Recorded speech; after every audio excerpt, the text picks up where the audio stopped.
अस्सलाम वालेकुम, good morning. उम्मीद है आप सब खैरियत से होंगे। तो आज मैं बात करूंगा पॉलीगॉन टोकन के बारे में। पॉलीगॉन जो प्रोजेक्ट है, इसका जो अपना नेटिव कॉइन है उसका नाम है मैटिक।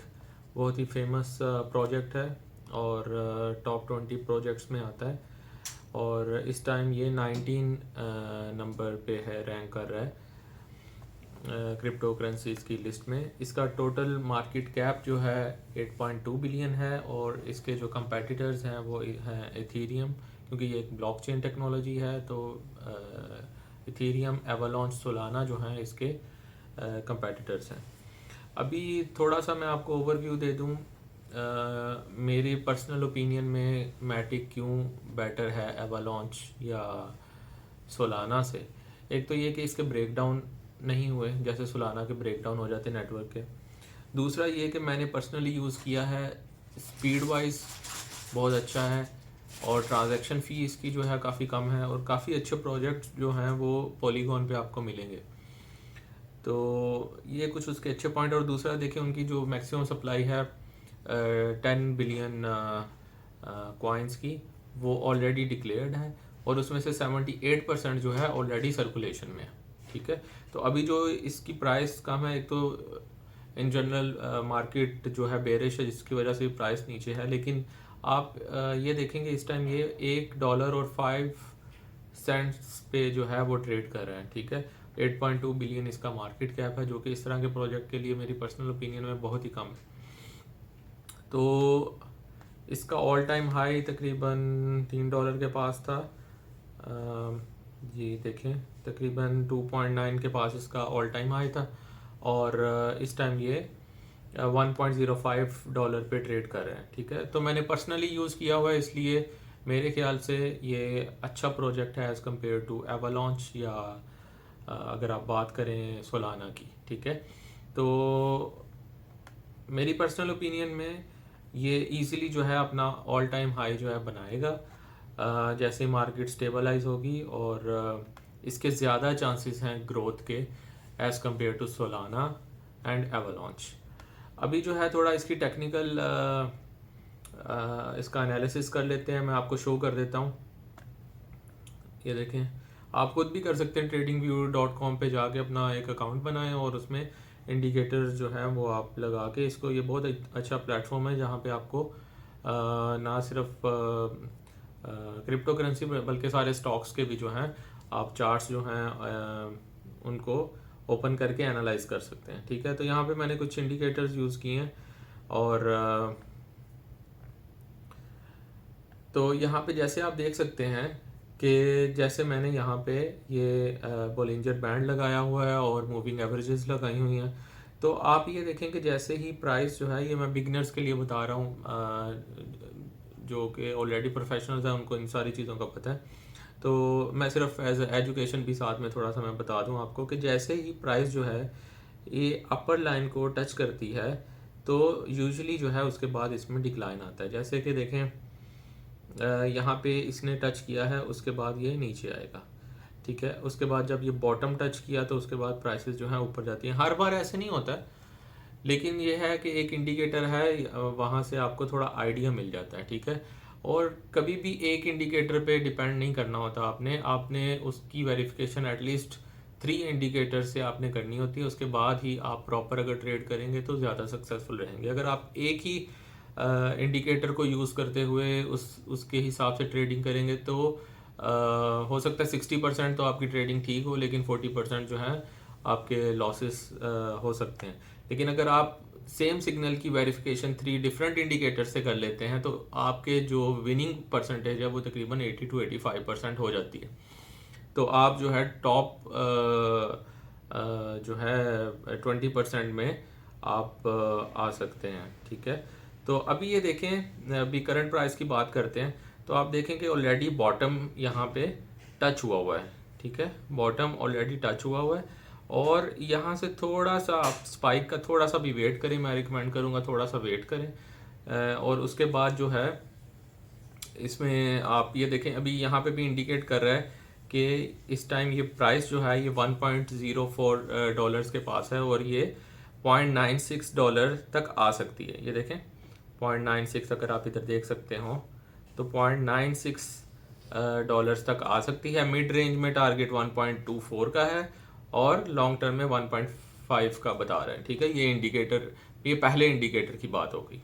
ठीक है, अभी आप देखें कि यहाँ से अगर अगर 96 सेंट पे आता है तो ये तकरीबन 8% डिक्लाइन आएगा। ठीक है, लेकिन अगर इधर से ऊपर जाता है तो फिर आप देखें तकरीबन आपको 40% तक 40 to 50% तक आपको वो प्रॉफिट की जो है वो रेंज दिखा रहा है। ठीक है, तो ज़्यादा इसमें बुलिश सिग्नल है। ठीक है, उसके बाद हम इसका दूसरा इंडिकेटर चेक कर लेते हैं यहाँ से। ये है मूविंग एवरेजेस की बेस पे, जिसको हम आपने सुना होगा डेथ क्रॉस या गोल्डन क्रॉस कहते हैं।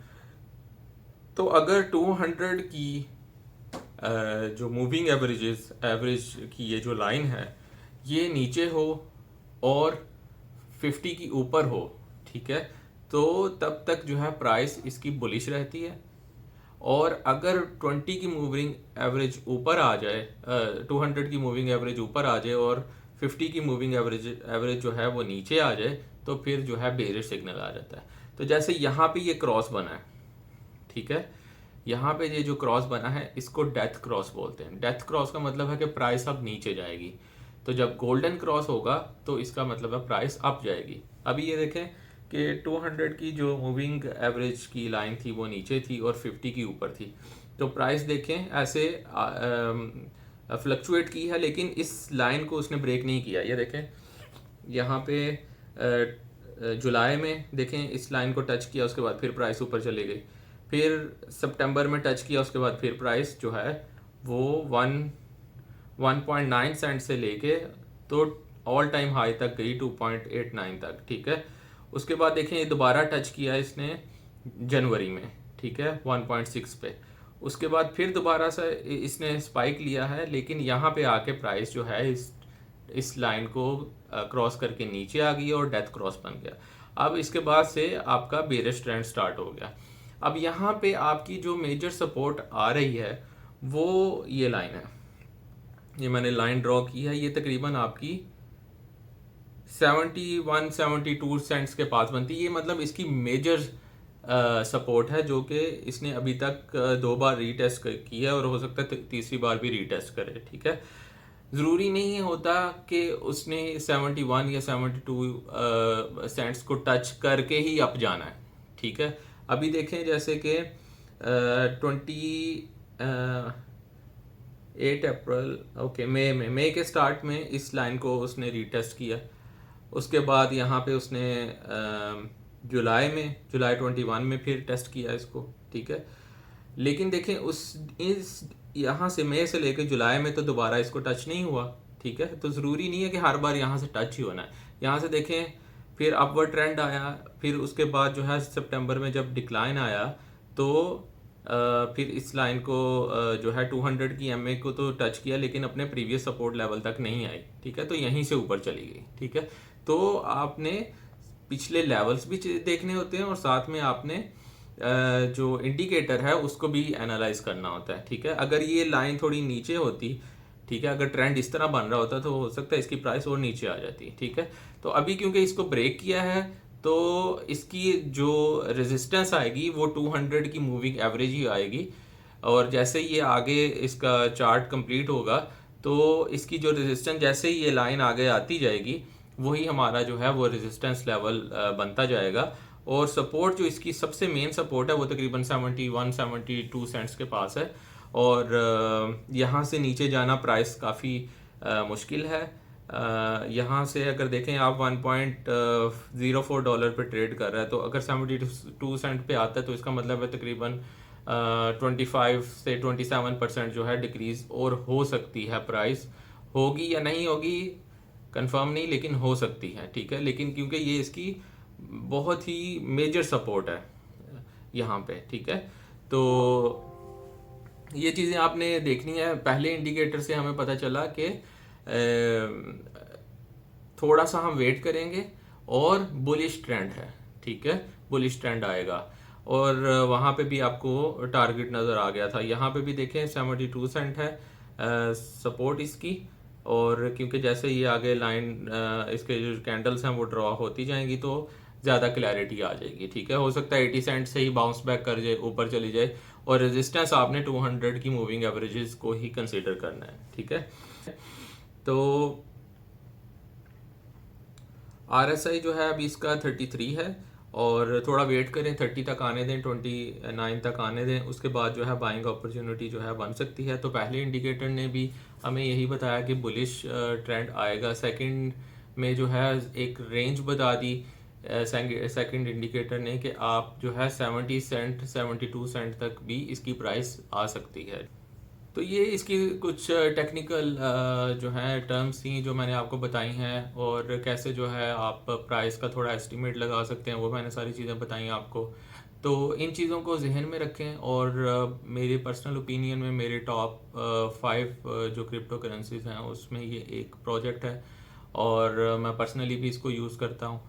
तो आप इसमें जो है अपनी रिसर्च करने के बाद, कोई भी फाइनेंशियल एडवाइस नहीं है, और थोड़ी सी एफर्ट खुद भी किया करें। अगर आप इन्वेस्टर हैं तो कोशिश किया करें, क्योंकि कुछ एनालिसिस या कुछ रिसर्च जो है आप अपने एंड पे भी ज़रूर किया करें। ठीक है, कोई भी इन्वेस्टमेंट करने से पहले। ठीक है, तो अपना ख्याल रखिएगा। मिलते हैं अगली वीडियो में। Thank you so much.